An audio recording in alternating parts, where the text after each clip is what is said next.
All Hit Radio.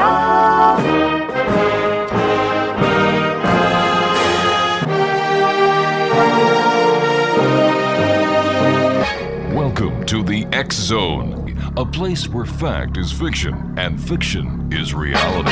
Now, here's your host, Rob McConnell.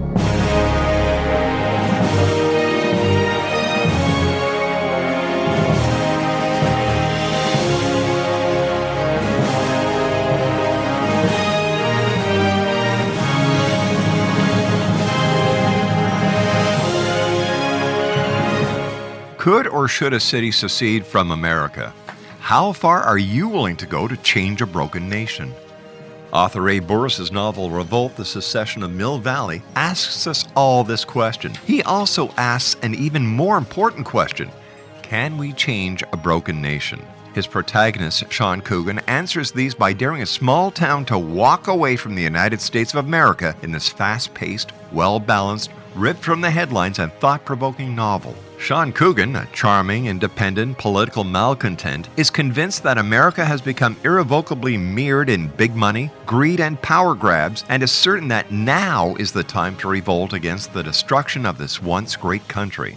Like many across this country, Sean Coogan has simply had enough. A corrupt financial systems, politicians bought and paid for by major corporations, our laws applied against the have-nots, and excessive taxes stolen from the people to pay for the political pork are as un-American as you can get and mocks the founding principles upon which this once great country was built. At least that's how Coogan and his fellow Mill Valley residents see it. And Coogan plans to do something about it now. Believing that no matter who is president, and regardless of political affiliation, we are no longer a country of the people, by the people, for the people. He believes that we have become a nation held in a vice grip by powerful Wall Street interests and corrupt multinational corporations. He thinks most people are too ambivalent, too distracted, and too afraid to do anything about it. Joining me now is the author of Revolt, The Secession of Mill Valley, Mr. Ray Bourhis.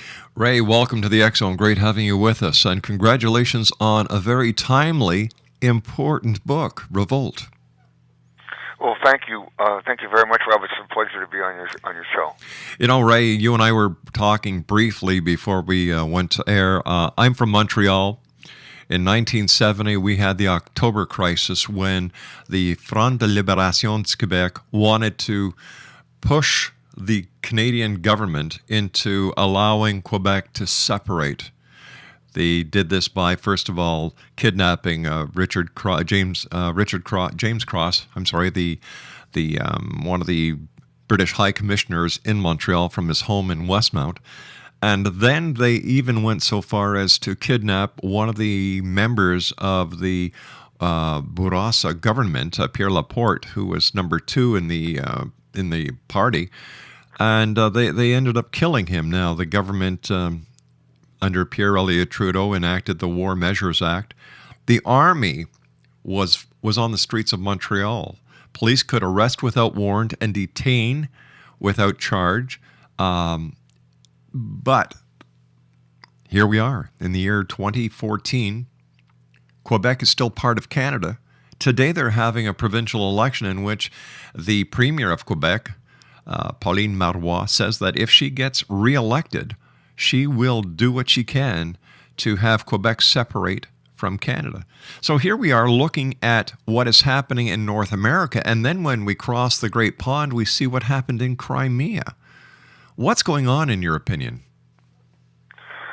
Well, I should start by saying that it certainly is not my intention that my book, which is a political satire, is kind of a Woody Allen story about what if.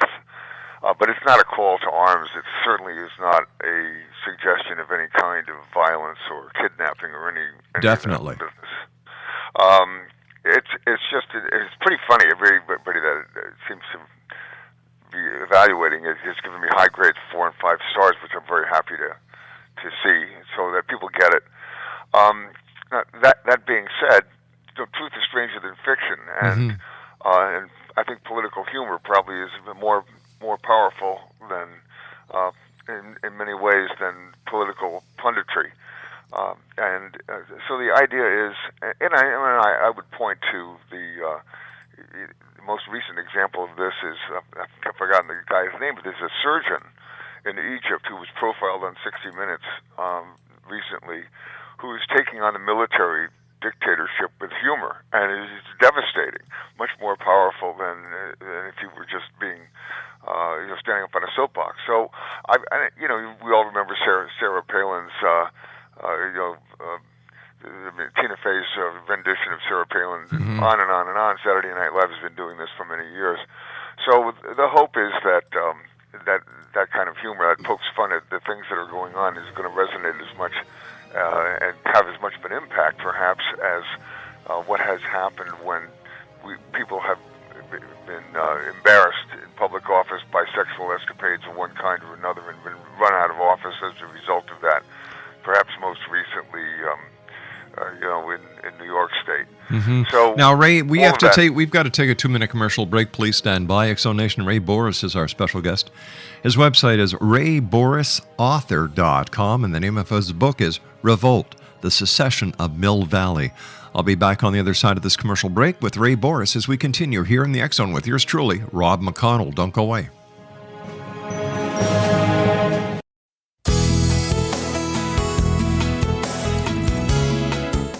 With each new extreme weather event or terrorist act, it becomes increasingly obvious that we live in uncertain and challenging times. We all buy car insurance. Why not collapse and catastrophe insurance? Matthew Stein, an MIT-trained engineer and green builder, has written 2 outstanding books to help people prepare, plan for, and deal with everything from minor situations lasting a few days to full-on collapse. Matt's first book, When Technology Fails, is a manual for self-reliance, sustainable living, and surviving the long emergency. This massive book covers the gamut from first aid and emergency preparedness to alternative healing, renewable energy, primitive living skills, and 18th century technologies that could be critical to your comfort and survival in a long-lasting crisis. Matt's second book, When Disaster Strikes, is a comprehensive emergency preparedness handbook and survival guide. When Disaster Strikes is an essential item for every family's go bag.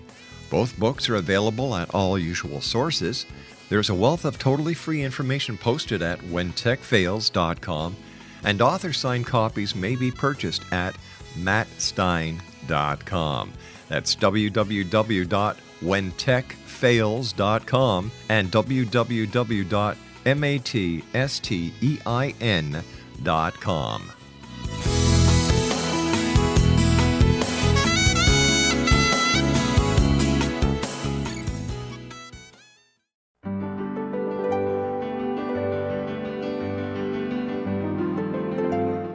Named one of the world's greatest psychics, Elizabeth Joyce is now giving readings worldwide via Skype.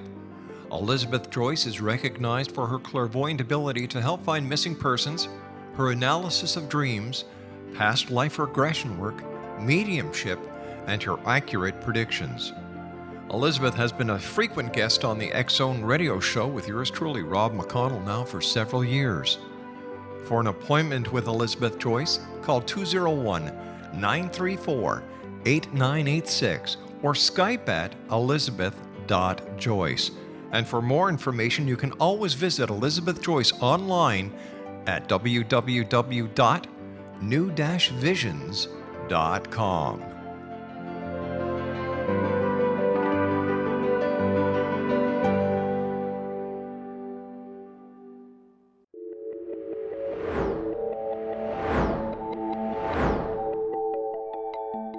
Do you have a dis-ease that you would like to alleviate through a natural means? Have you been contacted by angels, ghosts, or even extraterrestrials and want to validate these experiences? Or would you simply like to speak with someone who can help you find your life's purpose? I'm Dr. Joseph Mara, and I'm offering my services free of charge for first-time clients contacting me during the month of April.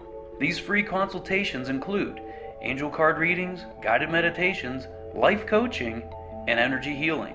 If you have always wanted to explore these types of experiences but were skeptical or simply could not afford them, then take advantage of this free special offer. Contact me through my website, a guiding light spelled LITE.com to schedule your consultation today. Until then, I offer you love, light, and laughter.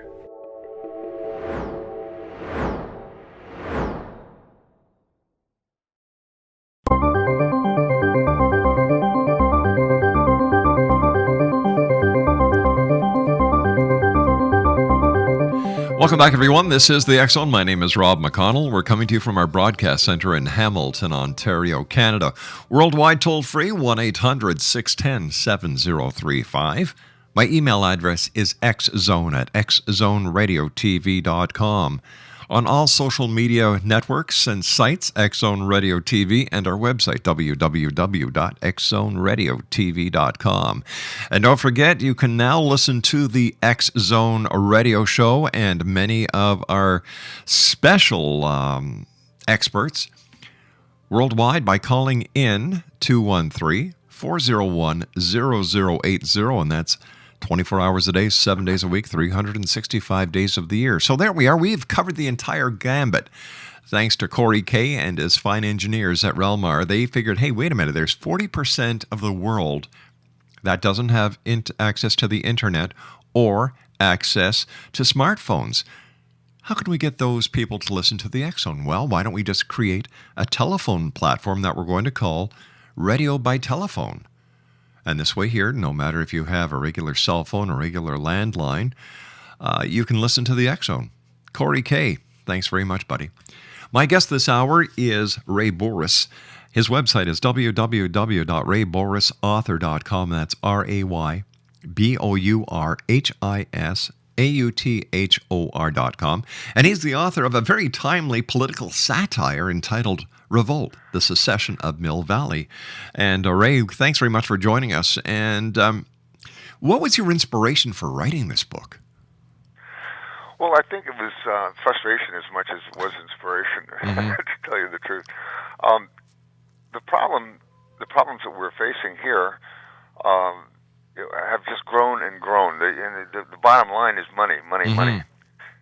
And as a result of that, I mean, it cost a fortune to run for public office in the United States. If you want to run for Congress, you better have a bankroll of well over $1 million. Wow. If you're going to run for a higher office than that, then that's just the beginning.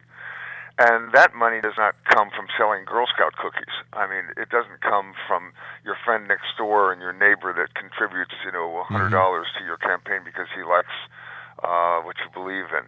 It comes from mega corporations, from big oil, big banks, big insurance companies, big manufacturers, big pharmaceutical companies, big everything, big lobbyists.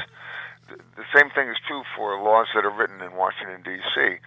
Gone are the days of laws being written of, by, and for the people. Laws are written by the lobbyists, of, by, and for the billionaires. And the results of this have been really unacceptable. We have got a situation, for example, where special interests write their own regulations. So the regulations say what the regulations would say if you were an oil company wanting to build a pipeline, if you were a bank wanting to safeguard your position, if you were a Wall Street corporation wanting a bailout, it would look like you wrote it. For example, insurance regulations. A perfect example. Here we have something called ERISA preemption that basically eliminates all of your rights under protective state laws and substitutes federal law, which contains no protections whatsoever, because the federal government in the U.S. is not allowed to regulate insurance pursuant to the McCarran-Ferguson Act. So you've got state laws eliminated, federal laws non-existent, and insurance companies are given a license to steal. And they can get away with it. You can be bankrupted and you can't collect a dime for your losses as a result of ERISA preemption. So that's just one example. I mean, there are so many examples. You can't pick an industry without finding an example. So that's the first problem. The second problem is it results in a dysfunctional Congress. We see what's gone on there, and most people would say that what has happened in Washington with the gridlock and what have you is totally dysfunctional and ridiculous.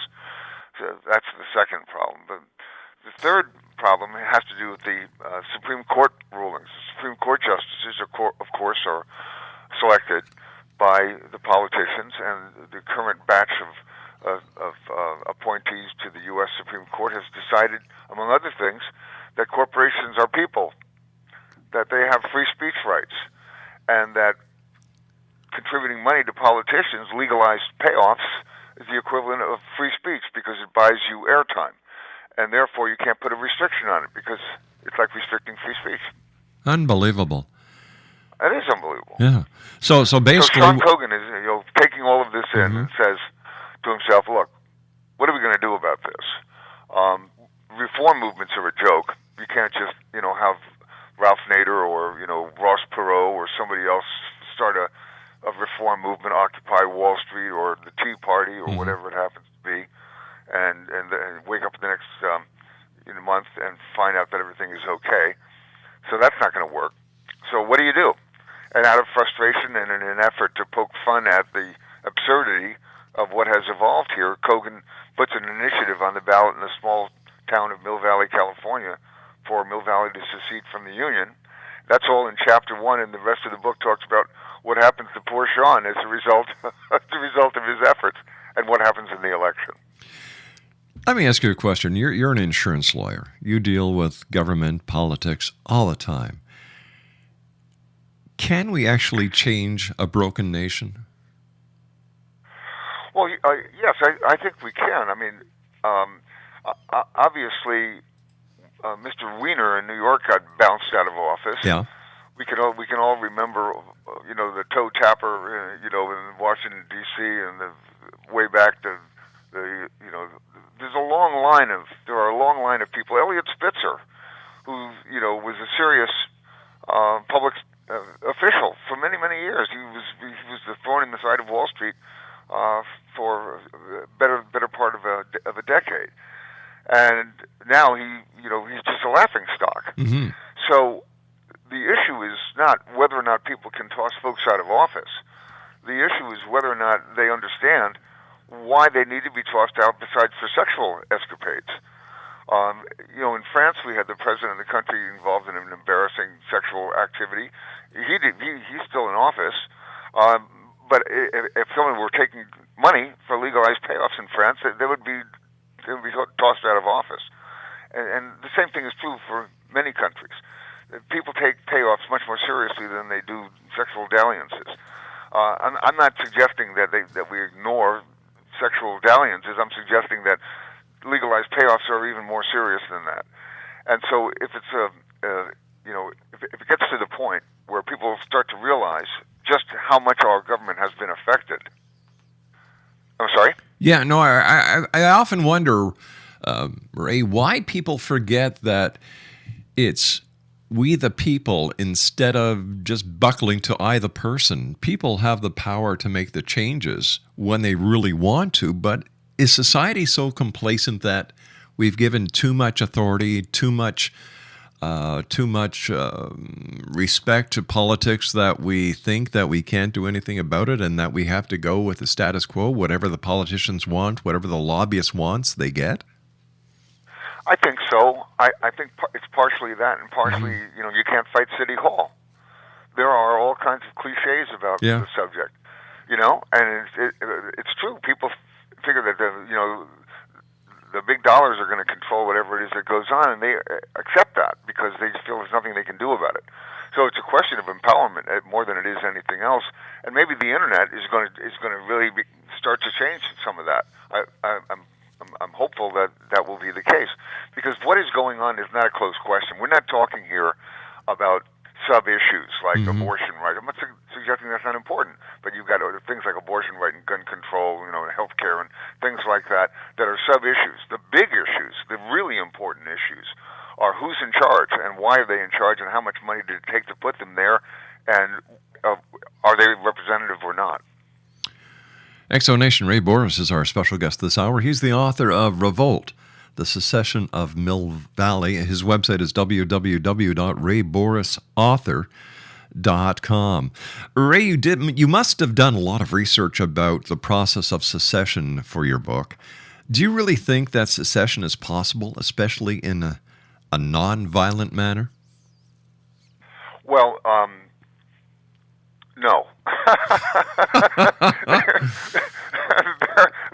there goes 100,000 sales. Sorry about that. I'm sorry. I wish you hadn't asked me that question. I have to say no because... Well, it was nice having you on the show, Ray. Take care. Now I'm back to suing insurance companies, you know. I kind of have to say I hope not. Yeah. I hope it really doesn't come to that. It's scary when you look at what has gone on in so many places in the world, in Spain, and what happened in the 1970s, as you pointed out, in Canada, and so on. If people get so frustrated that they just feel like they have to do something drastic, that's not what democratic government is supposed to be about. What it's supposed to be about is the power of the vote. What it's supposed to be about is an educated citizenry that pays attention to what's going on, or at least some attention. And that's asking a lot these days. People have families to raise. They have things to do. They've got their kids that they're concerned about. They don't have time. Everybody's not, sitting around waiting to hear what I have to say about Revolt, unfortunately. And the reality is that unless something happens that's big,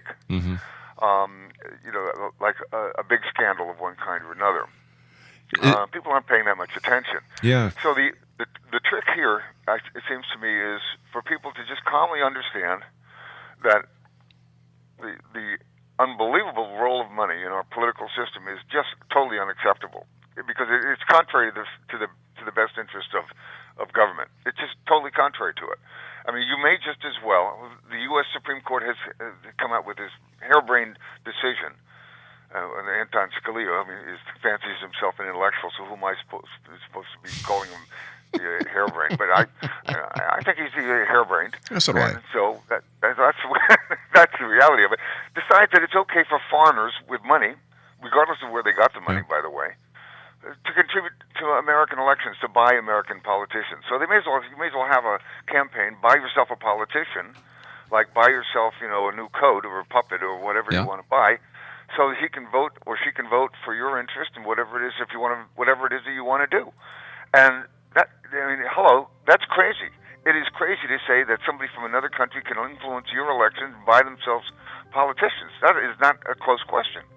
And it is not a close question that a huge corporation, Chevron, is not a person. It is not. It doesn't have free speech rights. It shouldn't have free speech rights.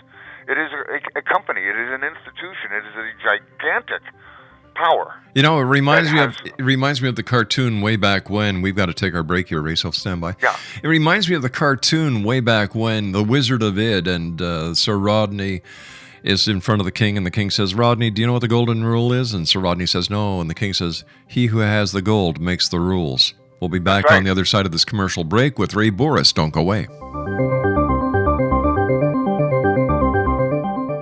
Are you considering calling a psychic to read your situation?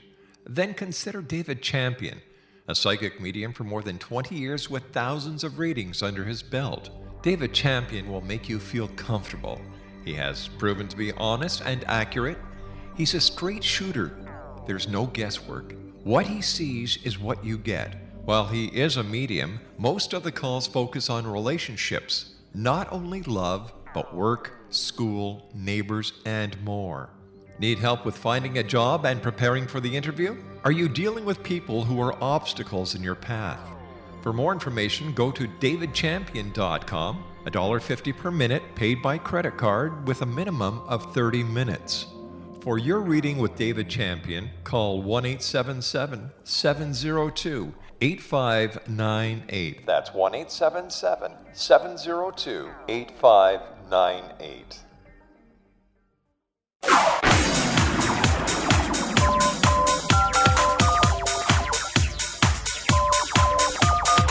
Now you can dial in to listen to the X-Zone Radio Show from anywhere in the world with Rob McConnell 24/7, 365 by dialing 213-401-0080. That's 213-401-0080. If you have a mobile phone or landline, the X-Zone Radio Show with Rob McConnell is now at your beck and call at 213-401-0080. That's 213-401-0080, 24/7, 365.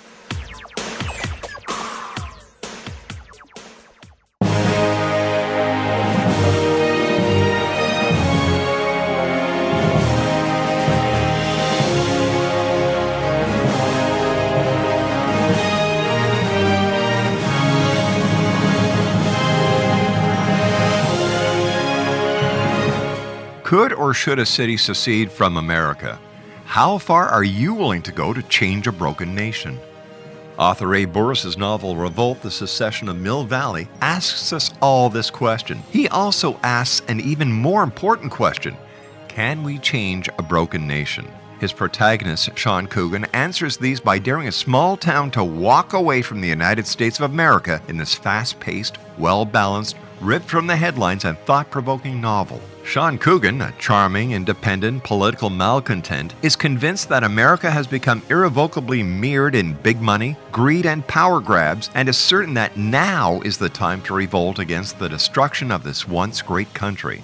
Like many across this country, Sean Coogan has simply had enough. A corrupt financial systems, politicians bought and paid for by major corporations, our laws applied against the have-nots, and excessive taxes stolen from the people to pay for the political pork are as un-American as you can get and mocks the founding principles upon which this once great country was built. At least that's how Coogan and his fellow Mill Valley residents see it. And Coogan plans to do something about it now. Believing that no matter who is president, and regardless of political affiliation, we are no longer a country of the people, by the people, for the people. He believes that we have become a nation held in a vice grip by powerful Wall Street interests and corrupt multinational corporations. He thinks most people are too ambivalent, too distracted, and too afraid to do anything about it. Joining me now is the author of Revolt, The Secession of Mill Valley, Mr. Ray Bourhis. And Exonation Ray's website is www.raybourhisauthor.com. Ray, let me ask you a hypothetical question. Let's say that Mill Valley did secede. Who would govern it? Well, the idea, and I don't want to give away too much of the book, but what happens essentially is that as a result of events that unfold throughout the book, including the government taking action against Sean Coogan, planting drugs in his house and doing all kinds of things to destroy his credibility, and an embarrassing episode on a national talk show where the host sounds something like Bill O'Reilly. What happens is people get really upset at what has happened. It makes a lot of the things that Coogan has been warning about, and talking about, and complaining about real. And the political events unfold pursuant to both sides of that argument. There's also in which Coogan is representing his side of the argument, and there is a very articulate spokesperson for the basically the other side is arguing, you fix it, you don't destroy it. People still have the power, and all they have to do is reform the existing problems and get rid of them and improve things. And so there really is a debate that goes on throughout the entire book about yes or no and what the pros and what the cons are of actually just giving up. Seceding, vote to secede is a vote that we're giving up. We're giving up on the existing system. We don't believe we can do anything to change it. And the notion is, I think, what happens if enough communities start to say, we don't want to be a part of this, would be so embarrassing to the powers that be that it would grow as a movement and it couldn't be ignored. And so that's where the whole notion of a nonviolent approach to this problem comes from. You don't have to be picking up weapons and storming City Hall in order to be able to change things, because you can make such a mockery out of the existing system that people cannot really ignore the problems that you're talking about. Let me ask you this question: as an author and as a lawyer and as someone who's done considerable research into the governmental system in the United States, do you believe or do you think that our government will ever be honest and moral? Not for very long. I shouldn't be quoting somebody that I know so little about as I do about Saul Alinsky. But from what I understand in general of his philosophy is that every 7 years you got to have a massive change, because by the time you change things and they evolve over 7 years, the powers that be will manage to take over control control, and whoever the people are who are running the new system will themselves need to be replaced, because time breeds the kind of problems that we're talking about here. And when you look around with the leadership of organizations, for example, whether you're talking about a corporate organization or a labor union or anything else, there tends to be a lot of truth to that, I think. Even organized religions become eventually very different than what the purpose was for them to have been launched in the first place. So, the poobahs that take things over tend to be of the same ilk, regardless of the organization that you're talking about. I think that any change is going to have people are going to have to change it again and again and again in order to keep it current with what the realities are. So how do we as a society protect ourselves against corrupt politicians and crooked CEOs? Well, that's what the founding fathers and America does not have a hammerlock on this concept. It was just a reflection of what many people felt all over the world, many different countries and different systems, and that is that you ought to be able to make those kinds of changes every 6 or 7 or 10 years at the ballot box. You should be able to say, okay, assuming that you have an interested populace, and people who are paying attention, that when they get sick and tired of people becoming too ingrained and too powerful, they change it. They switch them around. And I think that's what the idea of term limits was about as well. You put up with it for a little while, and then you give them the walking papers, and you start with a different group of people. There are pros and cons of arguments like that, but the bottom line is that the notion was a government of, by, and for the people. Yeah. I can't say it any better than that. That's what it's supposed to be. And that's not what it is. It's not even close to that. It's a government of, by, and for the people who have more money than you can imagine.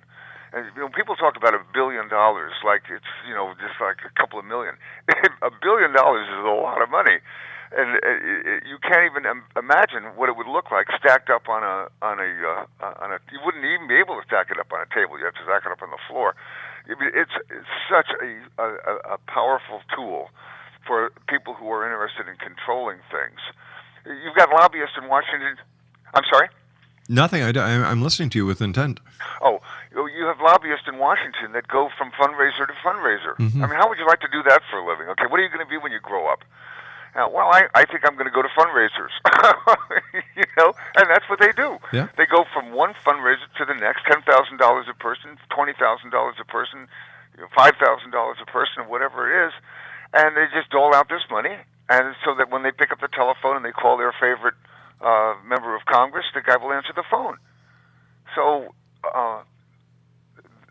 is that supposed to be a government of, by, and for the people? Yeah. Is there anything that remotely resembles that concept associated with that kind of money?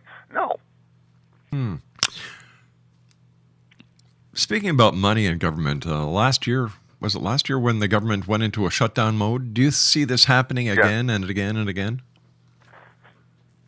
No, I think even Congress is able to learn something. Not much, but something. And I think that the lessons that resulted from that situation probably will not be repeated in the near future. It'll probably take a while before it happens again. Yeah, that was pretty scary watching a government shut down. And what does this say to the rest of the world who watches the United States? If China or other countries were to pull their demand notes, the country would be bankrupt in no time flat. Yeah, well, I mean, I certainly wouldn't want to be accused of using China as an example of democracy. Yeah, that's true. What the opponent of Sean Cogan says in the book is, show me a place that's better, and that's correct. Mm-hmm. There may be some places that are better in some ways and not as good in others, but China doesn't fall into that category in any way. The reality of the situation is that this is a worldwide problem, and the problem is that who's in charge and who's in control. And in some countries, it's the political elite, the people who have muscled their way into power and who have tanks to enforce it, way back with Tiananmen Square and running forward to the current situation over there. You know, whether it's China or whether it is Egypt, whether it is Saudi Arabia, where women have no rights at all. You know, until recently, most of them couldn't even drive a car. I mean, this is not a problem that is unique to the United States or unique to Canada or to Western Europe. And, you know, you asked earlier about, you know, secession movements of one kind or another. You have a situation where there are Indian reservations that are semi-autonomous in the United States, where you've got Liechtenstein sitting in the middle of Europe, which is autonomous. You've got islands in the South Pacific that are semi-autonomous, protectorates of one kind or another. So yeah, it's possible to do this, and you know, I suppose if on an experimental basis, you know, it could happen, but I wouldn't bet on that being the result. I would bet instead that people would get upset enough that they would start to say, you know, we've really got to vote on a group of new folks to make this system work. Do you think it's time to tear the system down and put it back together again? Because when the founding fathers wrote the Bill of Rights, society was no way the way it is today. I don't think that they could imagine how the country would have progressed in the time that it has since the writing. Do you think it's time that we take a serious look at tearing it down and starting it all over again? Well, I hesitate to use the phrase "tearing it down." I rather think of it as building it up. Okay. Making it more responsive. And, you know, people would say, yeah, well, you can't do that within the context of the current system. And that was what the whole argument in Revolt was about. And that's what the whole argument is with movements, whether they are successful movements such as the Civil Rights Movement. People, you know, a lot of people believed in the 60s, there's no way in the world that you were ever going to be able to talk people in the Deep South into adopting civil rights for blacks in the United States. That's an argument that went back many, many years, and I'm just reading a book by Doris Kearns Goodwin, Lincoln, and it is a 700-page magnum opus about the Lincoln administration. And there are some shocks in there for me about what Abraham Lincoln was like when he first took office versus how things changed by the time of the Emancipation Proclamation and the end of the Civil War. It was a complete flip. And society does change. Things do change. Things can happen as a result of the will of the people, if the will is strong enough and if people are upset enough. If they're not upset and they don't really pay attention and they don't care and they're going to go back to, you know, bread and circuses, then it's going to stay the same. It's going to get even worse. It gets worse all the time with money. I mean, the more money you have, the more money you can spend. The more money you spend, the more you buy yourself a politician. And it seems that everybody wants to buy a politician these days. Speaking about politicians, over the last couple of years, President Obama's ability to lead certainly has come into question. Syria is one point, and then we have the ongoing problems with Iran. Now we also have, taking the military out of Afghanistan and, you know, cutting the size of the military down. How he interacts with other world leaders who are warriors, and specifically I'm thinking of how when you look at the conflict or the political tensions between the United States and Russia, you've got President Obama, who's a politician, going off against President Putin, who's a warrior. How does this make the United States look in the eye of the world in the world theater? You know, I suppose there are as many answers to that as there are people of different political persuasions. You know, I certainly don't envy President Obama in having to juggle the things that he has to juggle. When, as you point out, you got Putin on the one hand, and certainly you've got the balancing act with regard to, you know, China. You've got conflicting issues. You've got economic issues versus military issues, and so on. this is not easy. I mean, people used to talk about how in the old days you had crazy relationships that went on. Chiang Kai-shek, Syngman Rhee in Korea. I mean, people were allies of the United States. Look at Saudi Arabia, which I mentioned earlier. Yes. How do you justify, hanging out and being friends with countries that don't allow women to drive, and don't allow them to step out of line? Hey, how do you justify that in the context of running around preaching about democracy and self-determination? That is not justifiable. But you have to do it because that's where the oil comes from. Exactly. And so you have all of these conflicting realities, that are political realities that you just have to deal with, I suppose. I don't know. This doesn't go into that so much as it does into just the simpler question of whether our government is responsive to the American people or not. All right, stand by. Ray, you and I have to take our final break for this hour. Exonation Ray Bourhis is our special guest.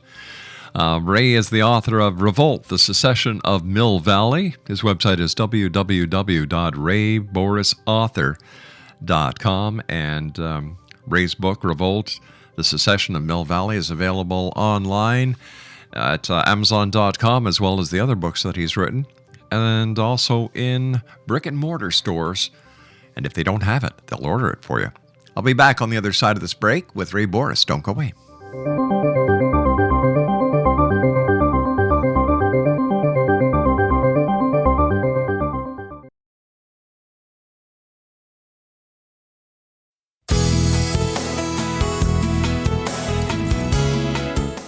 With each new extreme weather event or terrorist act, it becomes increasingly obvious that we live in uncertain and challenging times.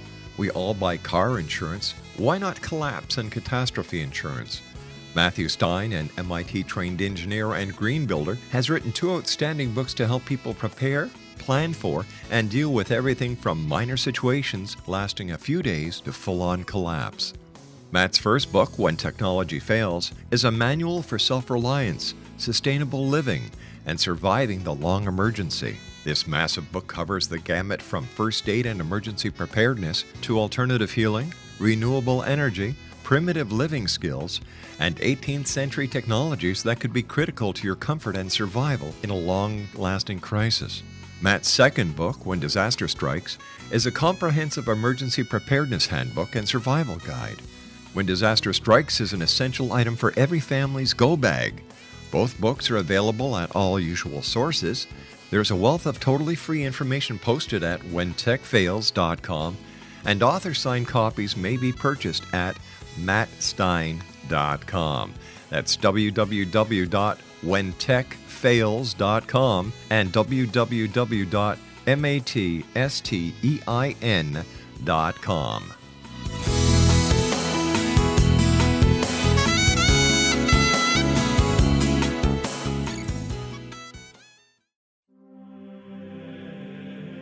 Rob McConnell here, presenting an overview for Nicholas Paul Jennings, author of a fascinating book, Amen. It presents facts revealed by Egyptologists, facts that enable us to understand why Amen is the beginning of creation of God. It provides recommendations for religious leaders of the major religions to unify their beliefs and teach the Word of God. Love one another. Amen informs people how mankind conceived God. It was the Egyptians that developed the concepts of a soul, a hereafter, and Son of God. And finally, after the worship of many gods, they conceived the belief in one universal God, the maker of all there is. For more information, visit www.futureofgodamen.com. That's www.futureofgodamen.com.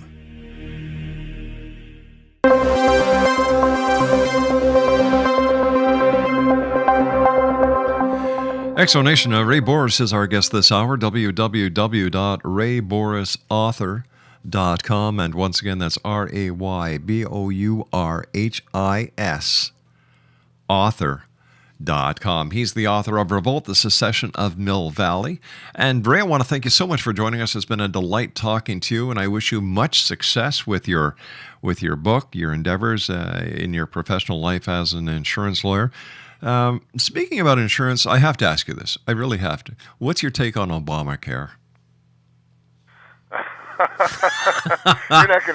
You're not gonna give me a lot of slack, are you? I try not to. Well, okay. I'll tell you. The bottom line is, okay. I believe that everyone is entitled to health care as a basic human right. I agree. You cannot have a situation where some poor person has got cancer and they can't get treatment for it. That is absolutely unacceptable in a civilized country. Now, whether or not that should translate into putting the insurance companies in charge of it is a different question entirely. I believe that the people that should be in charge of the healthcare system are healthcare providers, doctors, hospitals, people who know and live in that world, that they shouldn't be the victims of a system. And what we've got in order to, it's the same old problem. So exactly what we're talking about in Revolt. In order to get it through Congress, what do you have to do? You have to get your lobbyists lined up, and that's it. So that's Obamacare is like a horse built by committee.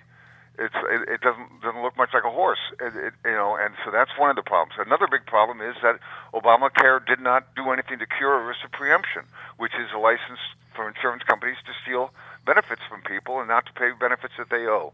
It's absolutely horrible, and it's a problem that preceded Obamacare, and now it's going to be multiplied by all of those individuals who are going to go out and get insurance in the workplace. All of that being said, it's better than what we had before. See, up here in Canada, especially in Ontario, where I live, we have OHIP. It's a provincial health care. You need to see a doctor, the government takes care of it. You need an operation, the government takes care of it. It comes out of your taxes, and whether you are working, whether you're on welfare, whether you're disabled, you're taken care of. And I think that's the way it should be around the world. Yeah, I mean, that's the way our defense is. Yeah. You run around, selling cakes to fund the Defense Department. You don't have people that can opt out of that system. So, I mean, I agree with you. But I have to just say one thing. When you say that I'm an insurance lawyer, I would like to make clear that I'm an insurance lawyer on behalf of policyholders. I never have represented an insurance company. Well, if you had been, we wouldn't have you on the show. I wouldn't be on me. I'd be writing a book called Nevermind. Hey, Ray, we're nearly at the end. First of all, like I said before, it's been great having you on the show. I wish you much success. And I would love to have you back on in the future to further discuss politics and further discuss Revolt, the Secession of Mill Valley. Well, thank you very much. It was a pleasure talking to you, and I'm very grateful that you had me on your show. You've got a wonderful program, and you're doing a wonderful thing. That's where the First Amendment really stops, is with what you do for a living. Oh, God bless you, Ray. You've got another couple of books we noticed on Amazon. What other books do you have? I've got one that's coming out. It's in the hands of reviewers right now, so it's not going to come out and be available until June, called Preemption. It's about what we talked about, a license to steal your medical and long-term disability benefits. That's the other one that's out there right now. Ray Bourhis, take care of yourself, my friend. Keep up the great work, and we look forward to speaking to you again in the future. Thank you. I hope your listeners get a kick out of Revolt, and I take back the part about losing 100,000 copies.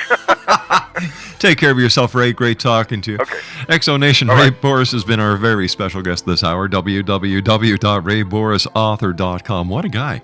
He's the author of Revolt, the Secession of Mill Valley. We'll be back on the other side of this commercial break as we continue from our broadcast center in Hamilton, Ontario, Canada, here in the X Zone with yours truly, Rob McConnell.